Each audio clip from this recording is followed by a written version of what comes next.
Hello friends, welcome back again in technical ज्ञान। Friends, technical ज्ञान में आज बात करेंगे पावर ट्रांसफार्मर के पैरेलल कनेक्शन के बारे में। मींस अगर 2 या 3 ट्रांसफार्मर को हमें पैरेलली कनेक्ट करना है तो उसके लिए क्या टेक्निकल या इलेक्ट्रिकल पैरामीटर मीट होने चाहिए, क्या उसके कंडीशंस होने चाहिए जो ट्रांसफार्मर हमारा पैरेलली ऑपरेशन उसका हो पाए और पैरेलली कनेक्ट हो पाए। तो अगर पहले ट्रांसफार्मर के हम पैरेलल ऑपरेशन में कनेक्शन के बारे में बात करेंगे तो जो पहला कंडीशन ये होना चाहिए कि उन जो भी ट्रांसफार्मर्स में कनेक्ट हो रहे हैं पैरेलल में, उनका वोल्टेज जो हमारा है, वोल्टेज रेशियो या टर्न रेशियो जो होता है वो सेम होना चाहिए। मींस प्राइमरी और सेकेंडरी साइड में जो वोल्टेज है वो सेम होना चाहिए। सपोज हमने 2 ट्रांसफार्मर सेलेक्ट किए हैं पैरेलल में कनेक्ट करने के लिए, तो जो इसका इनपुट वोल्टेज है वो 33 kV है एंड आउटपुट वोल्टेज हमारा होगा वो 415 kV है, 415 वोल्ट है।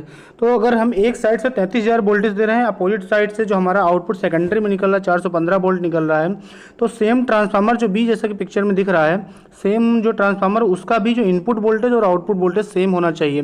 मीन 33 kV का होना चाहिए input voltage, output voltage 415 output का होना चाहिए।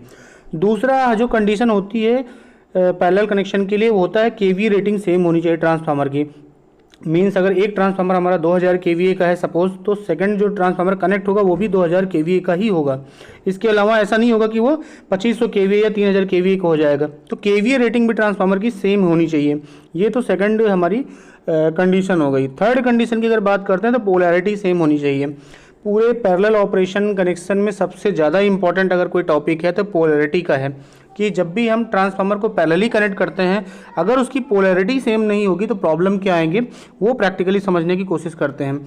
सपोज हमने ट्रांसफार्मर को कनेक्ट कर दिया, अगर उसका जो इनपुट वोल्टेज और करंट का जो डायरेक्शन है वो सेम नहीं हुआ 2 ट्रांसफार्मर का, तो उसमें प्रॉब्लम आएगी, शॉर्ट सर्किट्स होंगे। तो इसलिए हमें ट्रांसफार्मर का पोलैरिटी, दोनों ट्रांसफार्मर की पोलैरिटी सेम होनी चाहिए। पोलैरिटी कैसे सेम होगी? अगर वोल्टेज हम उसको देते हैं ट्रांसफार्मर को, तो वोल्टेज के साथ जो आउटपुट निकलेगा उसका EMF इंड्यूस होगा, उसमें वोल्टेज और करंट जो भी निकलेगा उससे EMF इंड्यूस होगा। जो EMF इंड्यूस होगा उसका डायरेक्शन भी चेंज होगा, क्योंकि डायरेक्शनल साइनसॉइडल वेव होती है।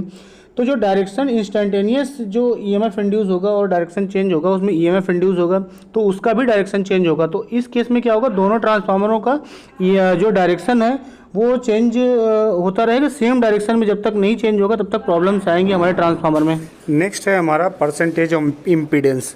तो जो ट्रांसफार्मर का हम सेलेक्ट कर रहे हैं उसका परसेंटेज इम्पीडेंस भी सेम होना चाहिए।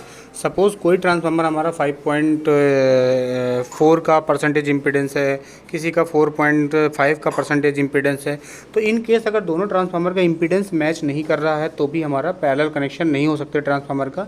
तो इस कंडीशन को मीट करने के लिए हमारे ट्रांसफार्मर का जो परसेंटेज इम्पीडेंस है उसकी वैल्यू है वो भी सेम होनी चाहिए। तो परसेंटेज इम्पीडेंस ये होता है कि जो हमारा करंट का फ्लो होगा एक टाइम पे, उस टाइम पे जो उस करंट को रोकेगा, जो बाधा बनेगा, वो है हमारा परसेंटेज ऑफ इम्पीडेंस, जो उसकी वैल्यू है। तो वैल्यू सेम होनी चाहिए परसेंटेज इम्पीडेंस की इस कंडीशन में। लास्ट प्रॉपर्टी है वो है वेक्टर ग्रुप की। वेक्टर ग्रुप क्या करता है फ्रेंड्स कि 2 ट्रांसफार्मर अगर हैं, दोनों ट्रांसफार्मरों का जो वेक्टर ग्रुप है वो सेम होना चाहिए। वेक्टर ग्रुप ये डिफाइन करता है कि फेज शिफ्ट हमारा कैसा है ट्रांसफार्मर का। सपोज़ एक ट्रांसफार्मर है, उस ट्रांसफार्मर का डेल्टा प्राइमरी कनेक्टेड डेल्टा है और सेकेंडरी हमारा स्टार कनेक्टेड है। तो जो सेकंड ट्रांसफार्मर हम सेलेक्ट करेंगे उसका भी प्राइमरी कनेक्टेड हमारा डेल्टा होना चाहिए और वाइंडिंग होनी चाहिए, और सेकेंडरी जो हमारी वाइंडिंग है उसका जो कनेक्शन है वो भी स्टार में होना चाहिए। तो वेक्टर ग्रुप क्या है, ये डिफाइन करता है कि डेल्टा टू स्टार हमारा ट्रांसफार्मर है, मीन्स प्राइमरी हमारा डेल्टा है एंड सेकेंडरी स्टार। तो इस तरह से वेक्टर ग्रुप हमारा डिफाइन करता है वाइंडिंग कन्फर्मेशन को और फेज शिफ्ट। होपफुली आपको ट्रांसफार्मर के पैरेलल ऑपरेशन के जो कंडीशन है, इंपॉर्टेंट कंडीशन है, उसका आपको आइडिया होगा। जब भी आप ट्रांसफार्मर का सिलेक्शन करेंगे, डिज़ाइन करने की बात करेंगे, तो आपको इन सारे पैरामीटर का ध्यान रखना पड़ेगा इंस्टॉलेशन से पहले। सो मिलते हैं किसी और वीडियो में, तब तक के लिए धन्यवाद।